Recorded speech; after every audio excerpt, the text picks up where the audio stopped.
O Evangelho como me foi revelado por Maria Valtorta. Capítulo 126. Os discursos de Águas Belas. Não matar. Morte de Doras. Valtorta escreve em 10 de março de 1945. Não matar foi dito. Este mandamento pertence a qual dos dois grupos? Ao segundo, direis vós, estáis certo disso? Eu vos pergunto ainda, é um pecado que ofende a Deus ou a vítima? Vós dizeis, a vítima. Também disto tendes certeza? E vos pergunto ainda, será somente um pecado de homicídio? Matando, cometeis somente este único pecado? Este só? Dizei vós. Ninguém tem dúvida sobre isso? Dizei em voz alta vossa resposta. Que um de vós fale por todos. Eu espero. E Jesus se inclina para acariciar uma menininha que se aproximou dele e que o olha extasiada, esquecendo-se até de morder a maçã que a mãe lhe deu para que ficasse quieta. Levanta-se um velho imponente e diz: Escuta, mestre, eu sou um velho sinagogo. Me pediram para falar por todos, e vou falar. Parece-nos que já respondemos segundo a justiça a tudo o que nos foi ensinado. Apoio a minha segurança no capítulo da lei sobre o homicídio e sobre os ferimentos. Mas tu sabes por que viemos, para sermos ensinados, reconhecendo em ti a sabedoria e a verdade. Portanto, se eu tiver errado, ilumina as minhas trevas, a fim de que o velho servo vá ao seu rei vestido de luz. E como fizeres comigo, faze-o também com estes, que são do meu rebanho e que vieram com o seu pastor para beberem nas fontes da vida. E se inclina depois de assentar-se com o máximo respeito. Quem és tu, pai? Cleófas de Emaús, teu servo. Não meu, mas daquele que me mandou, porque é dada ao Pai toda a precedência e todo amor no céu, na terra e nos corações. E o primeiro a dar-lhe esta honra é o seu verbo, que oferece sobre a mesa sem defeito os corações dos bons, como faz o sacerdote com os pães da proposição. Mas escuta, Cleófas, para que tu possas ir a Deus bem iluminado, como é o teu santo desejo. Ao medir uma culpa, é preciso pensar nas circunstâncias que a precedem e a justificam. Quem? O que? Onde e com que meios? Por quê? Quando eu feri? Isto deve-se perguntar àquele que matou, antes de se apresentar a Deus para pedir-lhe perdão. Quem eu feri? Um homem. Eu digo, um homem. Não estou pensando nem considerando que ele é rico ou pobre, se é livre ou escravo.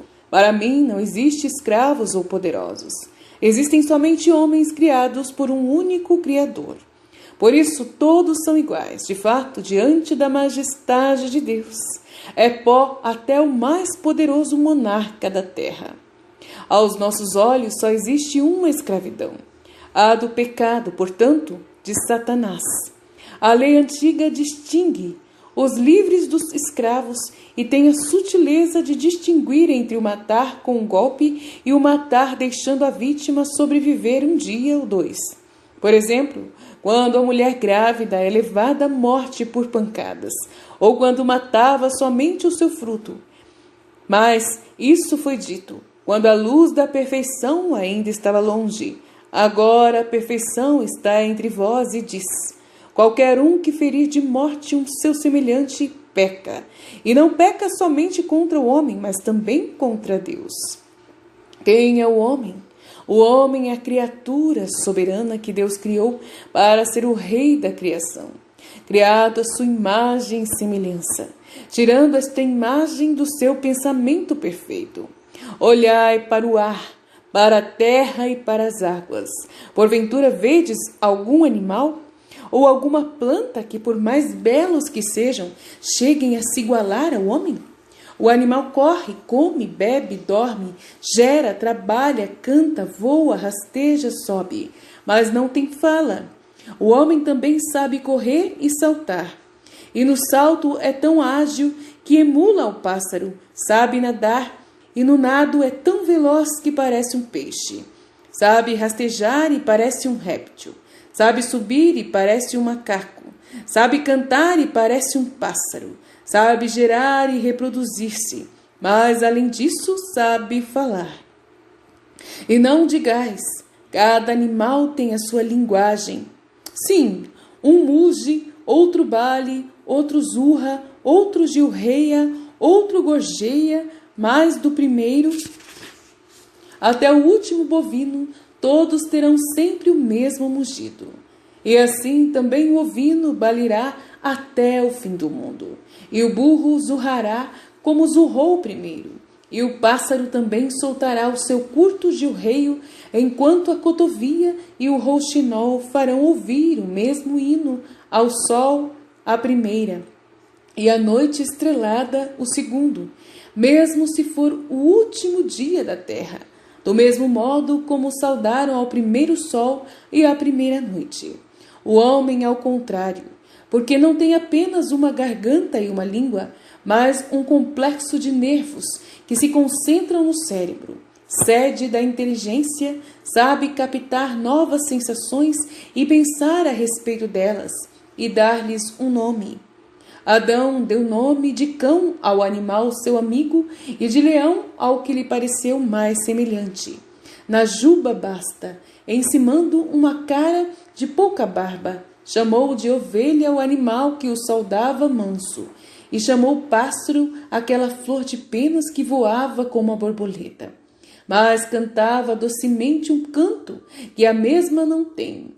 E depois, com o passar dos séculos, os filhos de Adão foram criando sempre novos nomes, à medida que foram conhecendo as obras de Deus nas criaturas, ou que pela centelha divina que há no homem, não somente geraram filhos, mas criaram também coisas úteis ou nocivas aos próprios filhos, conforme estavam com Deus ou contra Deus. Estão com Deus os que criam ou produzem coisas boas. Estão contra Deus os que criam coisas más, que prejudicam o próximo. Deus se vinga por seus filhos que foram torturados pelo mau gênio humano. O homem é, portanto, a criatura predileta de Deus. Ainda que agora seja culpado o homem, é sempre o que lhe é mais caro. E o que testemunha isso é ter-lhe mandado o seu próprio verbo. Não um anjo, nem um arcanjo ou querubim ou serafim, mas o seu verbo, revestindo-o de carne humana para salvar o homem. Não achou indigna dele essa veste, que tornava passível de sofrer e expiar aquele que, como puríssimo espírito, não teria conseguido sofrer e expiar a culpa do homem. O Pai me disse: serás homem. O homem eu havia feito um homem perfeito, com tudo o que eu faço. Para ele estava destinada uma vida doce, um docíssimo adormecer, um feliz despertar, uma felicíssima permanência eterna no meu paraíso celeste. Mas tu, sabes, nesse paraíso não pode entrar o que está contaminado, porque nele nós, uno e trino Deus, reinamos. E diante deste trono não pode haver senão santidade. Eu sou aquele que sou. A minha natureza divina, a nossa misteriosa essência, não pode ser conhecida senão por aqueles que são sem mancha. Agora o homem, por causa de Adão, está sujo. Vai, limpa-o, eu quero. Tu serás de agora em diante o homem, o primogênito, porque serás o primeiro a entrar aqui com carne mortal, livre do pecado, com alma livre da culpa de origem. Aqueles que te precederam na terra e aqueles que virão depois de ti terão vida pela tua morte de Redentor. Não poderia morrer senão alguém que nasceu. Eu nasci e eu morrerei.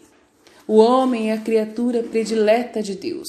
Agora dizei-me, se um pai tem muitos filhos, mas um deles é o seu predileto, a pupila de seus olhos, e este vem a ser morto, aquele pai não sofre mais do que se tivesse sido morto um outro filho? Isto não deveria acontecer, porque o pai deveria ser justo para com todos os seus filhos. Mas acontece porque o homem é imperfeito. Deus o pode fazer com justiça, porque o homem é a única criatura que tem a alma espiritual em comum com o Pai Criador, sinal inegável da paternidade divina. Se há um pai, se lhe mata o filho, ofende-se somente o filho? Não, também ofende-se ao pai. Na carne se ofende o filho, no coração o pai. Em ambos se produz a ferida. Matando o homem, ofende-se somente o homem? Não, também a Deus, Criador. Na carne se ofende o homem no seu direito, e se ofende a Deus, porque a vida e a morte só por ele podem ser dadas ou tiradas. Matar é fazer violência a Deus e ao homem. Matar é penetrar no domínio de Deus. Matar é usurpar o direito só de Deus. É faltar ao preceito do amor. Quem mata não ama Deus, porque destrói uma de suas obras, o homem. Quem mata não ama o próximo, porque tira do próximo aquilo que o assassino quer para si, a vida. E eis que respondo a duas primeiras perguntas. Onde eu feri? Pode-se ferir pelo caminho na casa do agredido ou atraindo a vítima para a própria casa? Pode-se ferir um ou outro órgão, causando sofrimento mais grave e fazendo-se também 2 homicídios em um?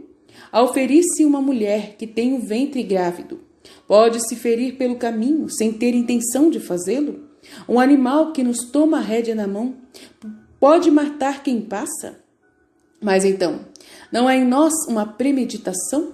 Enquanto que se alguém armado com um punhal, sob as hipócritas vestes de linho, vai à casa do inimigo, e muitas vezes o inimigo é o que tem a culpa de ser melhor, ou então o convida para ir à sua casa com sinais de honra e depois o estrangula e joga num poço, havendo nesse caso premeditação e malícia completa, ferocidade e violência. Se eu mato o fruto junto com a mãe, eis que Deus me pedirá conta dos 2, porque o ventre que gera um novo homem, segundo o mandamento de Deus, é sagrado, e sagrada é a pequena vida que nele está amadurecendo, a qual Deus deu uma alma. Com que meios feri? Em vão, diz alguém, eu não queria ferir, andando armado com uma arma de qualidade. Na hora da ira, até as mãos se tornam armas, sendo arma pedra apanhada do chão, ou galho arrancado de uma árvore. Mas quem observa friamente o punhal ou o machado, e quando acha que eles estão secos, os afia, e depois os segura junto ao corpo, de modo que não sejam vistos, mas possam ser brandidos com facilidade, e vai até o rival assim preparado. Certamente não poderá dizer, eu não tinha vontade de ferir. Quem prepara um veneno, colhendo ervas e frutos tóxicos, e faz deles um pó, uma infusão, e depois os oferece à vítima, como um tempero ou uma bebida, certamente não pode dizer que não queria matar. E agora escutai, ó mulheres caladas e impunes assassinas de tantas vidas. Também é matar, arrancar um fruto que está crescendo no ventre, porque ele vem de uma semente culposa ou porque é um embrião não desejado, um peso inútil para os vossos flancos e para a vossa riqueza. Só tendes um modo de não sentir aquele peso, permanecendo castas. Não unais o homicídio à luxúria, a violência à desobediência. E não penseis que Deus não vê, porque o homem não vê. Deus vê tudo e de tudo se lembra. Lembrai-vos disso vós também. Por que é que eu feri? Oh, quantos porquês! Pelo repentino desequilíbrio que cria em vós uma emoção violenta, como é aquela que de encontrar o tálamo profanado ou o ladrão em casa, ou o sórdido intento de violentar a própria filha mocinha, ou o frio e meditado cálculo de livrar-se de uma testemunha perigosa. Alguém que possa colocar embaraços na carreira, alguém cujo posto ou cuja bolsa se deseja. Estes são alguns e muitos outros porquês. E se ainda Deus pode perdoar a quem, na febre da dor, se torna um assassino, não perdoa a quem se torna assassino pela avidez do poder ou estima entre os homens. Agi sempre bem, e não temereis o olhar de ninguém, nem a palavra de ninguém. Contentai-vos com o que é vosso, e não desejareis o que é dos outros, a ponto de tornar-vos assassinos para terdes o que é do próximo. Como eu feri, desfechando outros golpes, além do primeiro golpe irrefletido? Às vezes o homem não pode refrear-se à sua violência, porque Satanás o atira ao mal, como o fundibulário atira a pedra. Mas que direis de uma pedra que, depois de ter acertado no alvo, voltar-se por si mesma atrás, para ser lançada de novo e tornar a golpear? Vós diríeis, ela está possuída por uma força mágica infernal. Assim é o homem que, depois do primeiro golpe, desce um segundo, um terceiro, um décimo, sem que sua ferocidade se amansasse. Porque a ira se apaga e cai em si, logo depois do primeiro ímpeto, se esse ímpeto tem origem em algum motivo ainda justificável, enquanto que a ferocidade aumenta. Quanto mais a vítima vai sendo ferida no verdadeiro assassino, ou seja, em Satanás, que não pode ter piedade do irmão, porque sendo Satanás é ódio. Quando eu feri? No primeiro impulso? Depois deste? Fingindo perdão? Enquanto o rancor ia fermentando sempre mais? Terei esperado talvez muitos anos para ferir? Para dar uma dupla dor, matando o pai através dos filhos? Vós estáis vendo que matando se peca contra o primeiro e o segundo grupo dos mandamentos, porque vós arrogais o direito de Deus, e porque conculcais o próximo. Portanto, é pecado contra Deus e contra o próximo.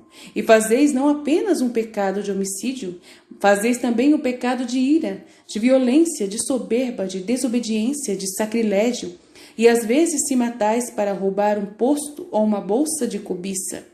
Explicarei melhor em outro dia, mas nem se peca por homicídio somente com a arma e o veneno, mas também com a calúnia. Meditai. E vos digo ainda, o patrão que, batendo no escravo, o faz com astúcia, para que ele não morra em suas mãos, é duplamente culpado. O homem escravo não é o dinheiro do patrão, é a alma do seu Deus.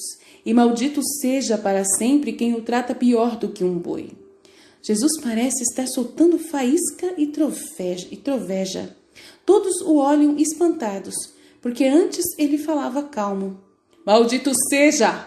A lei nova abole esta dureza, que ainda era justiça, quando no povo de Israel não havia hipócritas, que se fingem de santos e aguçam as suas inteligências somente para explorar, frustrando a lei de Deus. Mas agora que em Israel estão transbordando esses seres viperinos, que o líbido os fazem lícito, só porque eles são miseráveis poderosos, que Deus olha com abominação e repugnância. Eu digo, isto não existe mais. Caem os escravos sobre os sulcos ou nas moendas, caem com os ossos moídos e os nervos expostos pelos flagelos. Os patrões os acusam para poderem bater neles de delitos que não existem para justificarem seu sadismo satânico. Até o milagre de Deus é usado como acusação para ter direito de bater. Nem o poder de Deus e nem a santidade do escravo converte a alma sua perversa. Não pode ser convertida. O bem não entra onde existe saturação do mal. Mas Deus vê e diz, basta. Muitos são os Caíns que matam os Abéis, e que achais aos sepulcros imundos, por fora caiados e cobertos com as palavras da lei, e como o interior onde passeia Satanás, como o rei e onde brota o satanismo mais astuto. Que achais vós? Que Abel tenha sido somente filho de Adão e que o Senhor olhe benignamente só aqueles que não são escravos de um homem, enquanto repele a única oferta que o escravo pode fazer, a sua honestidade, temperada com pranto? Não, pois em verdade vos digo que todo justo é um Abel, mesmo se estiver submetido a grilhões, mesmo se estiver morrendo sobre a gleba ou sangrando, por causa de vossas flagelações, e são Caíns todos os injustos, que trazem ofertas a Deus por orgulho, não por um ato de verdadeiro culto, mas oferecem o que está poluído pelos seus pecados e manchados de sangue. Profanadores do milagre, profanadores do homem, assassinos sacrílegos, fora! Longe da minha presença, basta! Eu digo basta, e eu posso dizer isso porque sou a divina palavra que traduz o pensamento divino. Fora! Jesus, em pé sobre o rústico estrado, está espantoso em sua imponência, com o braço direito estendido para mostrar a porta de saída. Os olhos, como duas fogueiras azuis, parecem fulminar os pecadores presentes. A pequenina que está aos seus pés começou a chorar e corre para sua mãe. Os discípulos assombrados se olham e olham para quem seria aquela investida. O povo também se vira com olhares interrogativos. Finalmente o mistério se desfaz. Lá no fundo, perto da porta, meio escondido, atrás de um grupo de pessoas altas do povo, pode-se ver Doras, ainda mais descarnado, amarelo, todo encarquilhado, com seu longo nariz, o queixo prognata. Tem consigo um servo que o ajuda a mover-se, porque ele parece ter sofrido algum acidente. E quem o tinha visto lá no meio da eira? Eis ainda, ele ousa falar com voz rouca. É a mim que está falando? É para mim? É para ti sim. Sai da minha casa. Eu vou sair, mas logo faremos as contas, não tenhas dúvidas. Logo? Já? O Deus do Sinai, como eu já te disse, está à tua espera. Também tu, maléfico, que fizeste que viessem sobre mim as desgraças e os animais nocivos das terras, nós nos tornaremos a ver, e vai ser a minha alegria. Sim, mas não quererás ver-me, porque eu te julgarei. Ah, mal debate-se e gorgoleja e cai. Morreu! Grita o servo. Meu patrão morreu! Que tu sejas bendito, ó Messias, nosso vingador.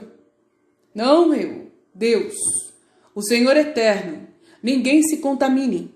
Que apenas o servo cuide do seu patrão e que sejas bom para com seu corpo. Sejais bons, vós todos servos dele, não tripudieis com ódio pelo que morreu, para que não mereçais condenação. Deus é o justo, e o justo Jonas vos sejam sempre amigos, e eu com eles, adeus. Mas ele morreu por tua vontade. Mas ele morreu por tua vontade? Pergunta Pedro. Não, mas o Pai entrou em mim. É um mistério que não podes entender. Fica sabendo apenas que não é lícito ferir a Deus. Ele por si mesmo faz as vinganças. Mas não poderias então dizer ao teu pai que faça morrer todos os que te odeiam? Cala-te! Tu não sabes de que espírito és. Eu sou misericórdia e não vingança. Aproxima-se dele o velho sinagogo.